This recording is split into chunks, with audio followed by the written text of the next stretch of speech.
Yun, so mga ka-jogra, tuminto muna tayo saglit. Kasi may nararamdaman ako kakaiba sa motor ko. No?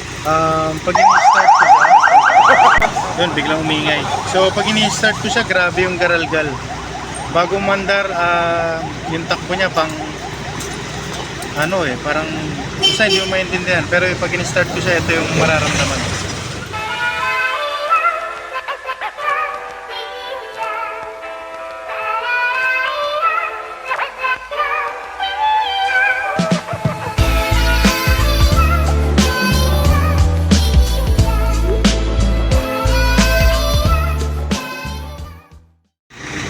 Yan. So pag in-start ko siya mga ka-jograd, ganito yung tunog niya. No, sobrang vibrate. Yan. Start ko lang mga ka-jograd.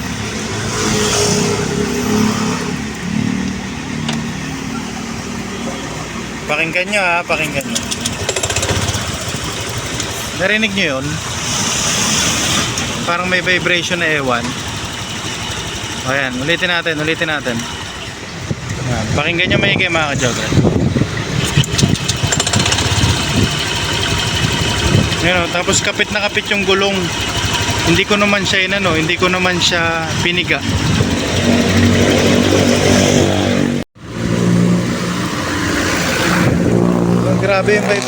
Grabe yung vibration niya. Tapos pag pinaandar ko na siya,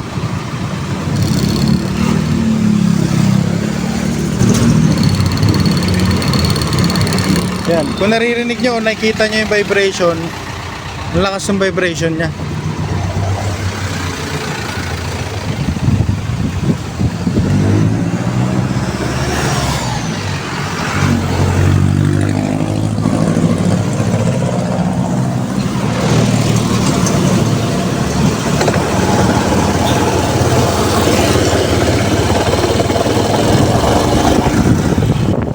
Yan. So, hindi ko alam kung naririnig niya mga ka-jograd, pero lakas ng vibration, para siyang mamamatay o parang may makakalas.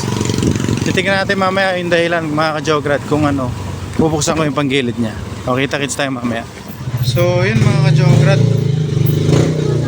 nakauwi na tayo. Mamaya babaklasin natin to. Medyo masikip lang yung paggagawaan natin. Yung space ko lang ito, bali dito ako gagawa. Yan. So, kaya nang matanggal yung cover na yan na panggilid. Taste lang, medyo masikip. May dito eh. Okay. Oh, may patay. So, hindi tayo makakalabas para gumawa doon. Mamaya bubuksan ko dito mga jograd. Tapahinga lang ako konti at least 30 minutes din. Balikan ko yung motor. Alright.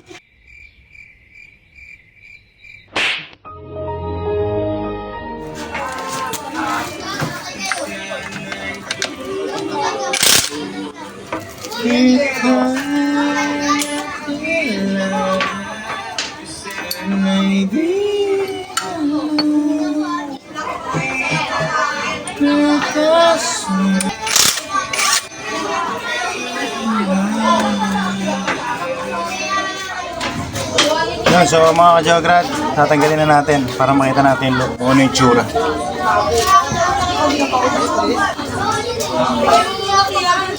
Double check, ayaw matanggal.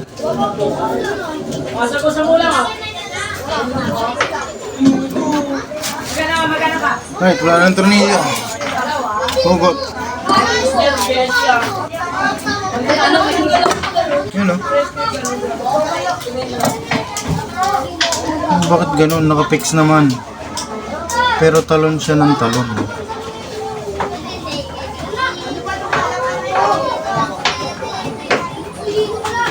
Pero pinagtataka ko mga jograd. Ganito ba talaga yun?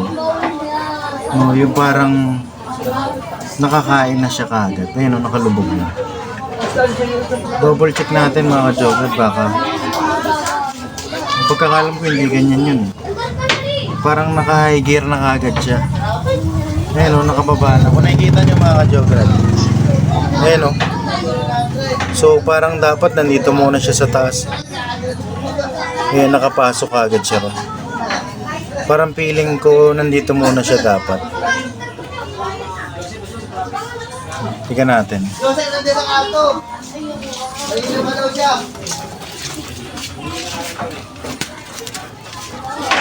Ikit mo sa gitna. Try natin start mga ka-jogger.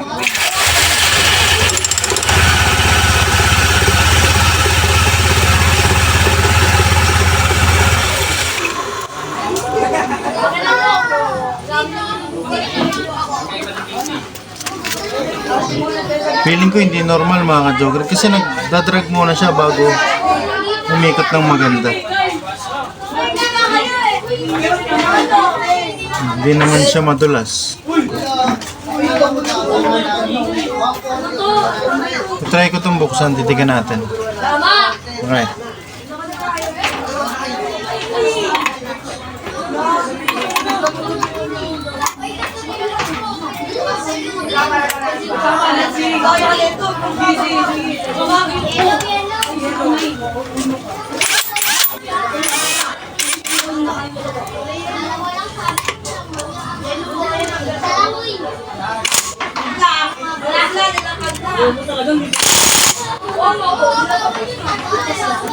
Hindi talaga kaya nito.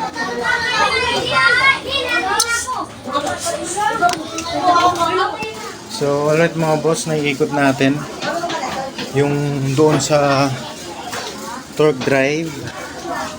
Medyo kinabahan lang ako kasi syempre hindi ko naman madalas ginagawa ko to kasi baka mabasag dito.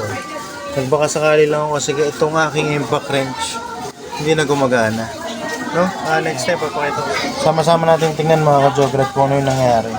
Bakit ganito kataas? Bakit ganito kalalim yung belt? Ayan. Ayan. Pagkakaalam ko dapat nakatodo yan eh. Kasi ito, nasa pinakataas. Pagkakaalam ko lang pero check natin baka naman bola yung problema.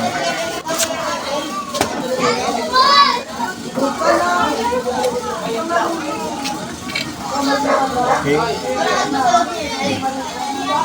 Ganun lang pala kadali, pinalinis ko pa sa labas to dahil hindi gumagana yung impact wrench ko. Natatakot akong tanggalin dahil baka mabalik or mabasagan ako ng yung casing ng CVT natin. Mahirap na mapapagastos tayo. Tingnan natin kung bakit siya nakaangat. So ito yung bola mga ka-jograt. Yun, nakita ko na siguro yung dahilan mga ka-jograt.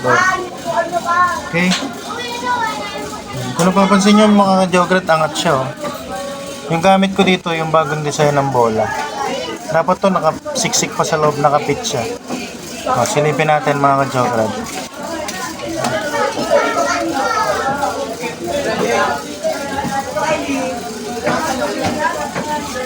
Tanggalin natin yung backplate. Ay, naurong ko na yung backplate, oh.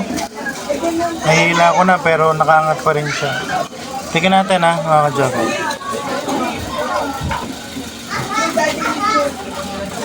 So, ayun mga ka-jogger. Kung nakikita nyo tong isa, hinihiga ko lang ha.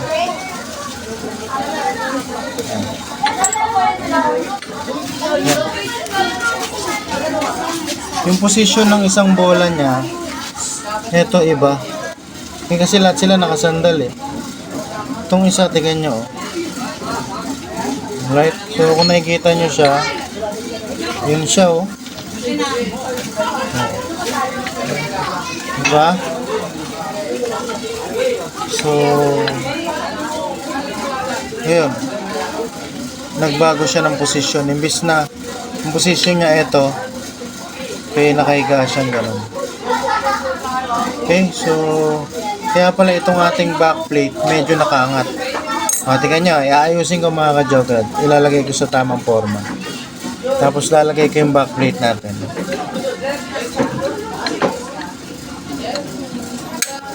See? Mga ka-jogger, ang layo nung itsura kanina na nakaangat yung backplate. So ngayon nakapit siya ng maayos. Babalik ko yung posisyon na nakaano. Mabalik ko yung posisyon nito sa nakita natin kanina.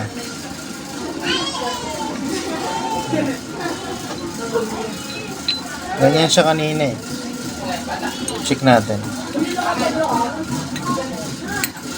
Yun nga mga ka-joga.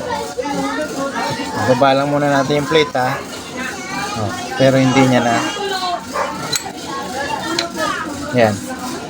Angat tong isa mga ka-joga. Kaya pala nakaangat yung belt kanina. Ang ano ko doon, dapat nandito banda yung belt eh. Ayan, nandyan banda. Parang nandito na siya kaagad. Kaya pala pinapatakbo ko para siyang nakasigunda na, kumbaga sa may kadena o sa may cambio na parang siya nakasigunda, kaya hirap siyang humatak agad. Segunda o tercera, parang gano'n ang pakiramdam. Kasi nga nakaangat yung isang bola. Okay. So yun pala yung negative side nito. Yung mga ganit yung tsurang bola. Okay, so hindi natin siya recommended. Mas okay pa rin yung bilog para bumabalik ka agad. Okay? So papalitan natin mga ka-joga, and test natin kung babalik siya sa dating takbo na hindi na magbabaybay. So mga ka-joga, ito yung dati kong fly ball. Pwede pa naman siyang pagtiisan. Ito, totong itim na to. Pwede pang pagtiisan kung wala na talaga kayong may lalagay. Kung wala talaga akong may lalagay.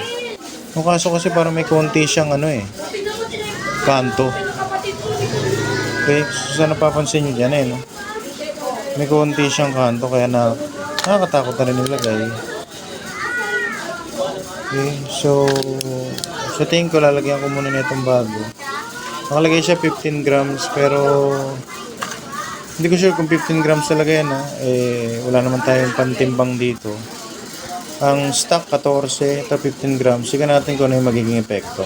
Sabi nila pag mabigat daw ang gramo o mas mataas yung gram nung fly ball, mas malakas ang atak. Kaso bandang dulo ang medyo mabibitin ka sa duluhan.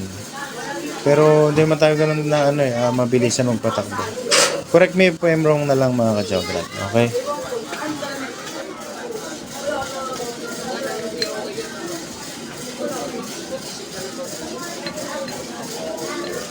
Alright. Bago natin to isalpak mga ka-joga. Yan, pakita ko lang sa inyo. Ang ganda ng itsura niya, flat na flat siya. Okay, hindi katulad kanina may nakaangat na isang parte. Pero ito, talagang ganda ng pagkakapit niya. So kung magpapalit kayo ng bola mga ka-joga, na lang, yung bilog na lang. Mas maganda siya. Okay, so yung grasa na yan, pupunasan din natin bago natin salpak. Alright. Yan, last part ng video tayo mga ka-joga. Ipapakita ko na sa inyo. Yan, no? Yan, so ito. So yung kanina na sinasabi ko, yan nga, tama pala, dapat para halos nasa dulo na siya. Kanina nandito siyang parte, nakababa siya. No, ganun din dito sa kabila. Kanina, medyo nakaangat na siya. So dapat ganyan lang pala. Okay, papakita ko sa inyo, i-start ko siya para makita nyo marinig nyo yung pinagkaiba nung kanina na nagbabibrate, tapos itong pinalitan na natin yung bola. Start natin mga ka-joga bago natin end yung video.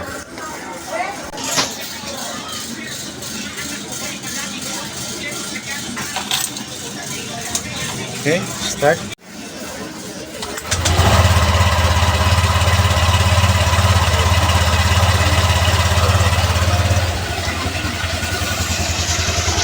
Okay, so natutuwa ko sa resulta mga ka-joga. Dahil hindi na siya maingay. Okay?